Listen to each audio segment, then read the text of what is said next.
Hi guys! 11:12 PM na, ay wow, feng shui na. Brethren, family and friends, pong pinagpalang gabi sa inyong lahat. Ang inyong pong lingkod, Brother Norman Cruz, ang inyong pong feng shui, Pachi, Chimen, and Yijing consultant, date selection consultant. Kumusta po kayo? How was your Tuesday?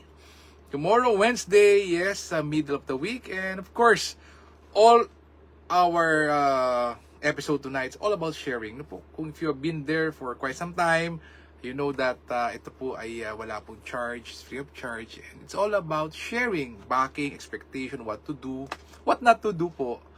Yun po. And it's a guide. Po, it's a guide. And of course, you'll always have an advantage if you have this kind of additional information po rather than doing things po randomly. Bahala na si Batman. Di po, at least may have this direction, backing direction, and what to do. Di po ba? Okay, let's check.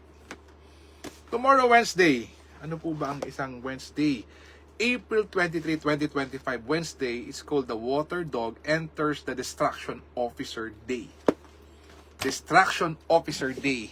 Water Dog. Anong meron, Kuya Norman? Okay, let's check. It says here, okay, 23, it's suitable for house cleaning, gardening, keeping a pet, visit a beautician, fermentation is all very good. Iwasan and avoid assuming a new post, contract signing, utility services, investment and trading, not good for tomorrow. How about animal signs? Yan. Animal signs, rat is not so good, ox is average. Tiger and rabbit is very good. Dragon is not so good. Snake is average. Horse is very good.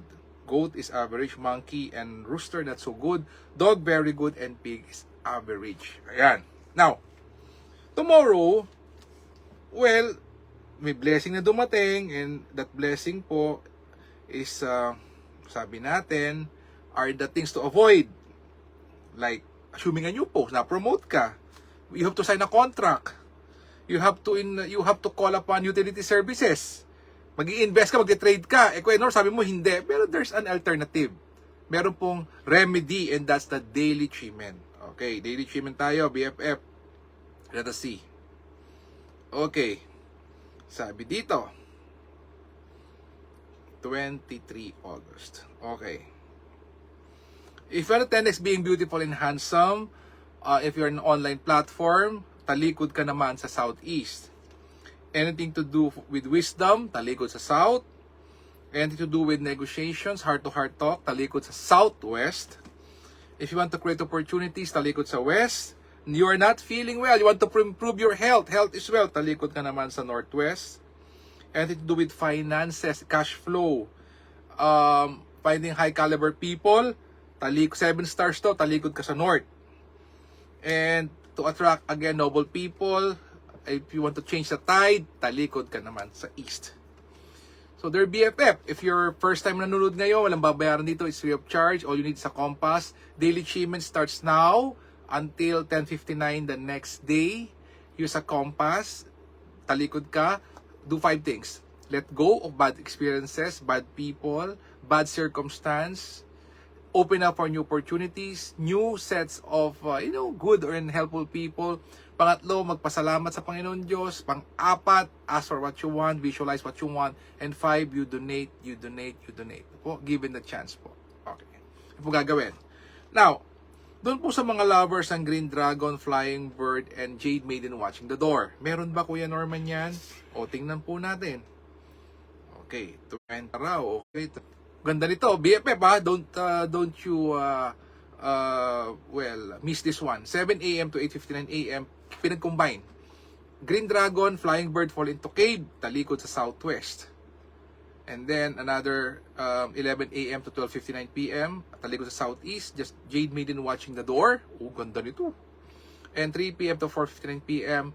Flying Bird fall into cave wherein blessing comes to you, talikod naman sa west. Oh, there you have it. Okay, the BFF. Well, we'll notice of course, no, nanonood din naman ako ng TV, and 6:30 is balita.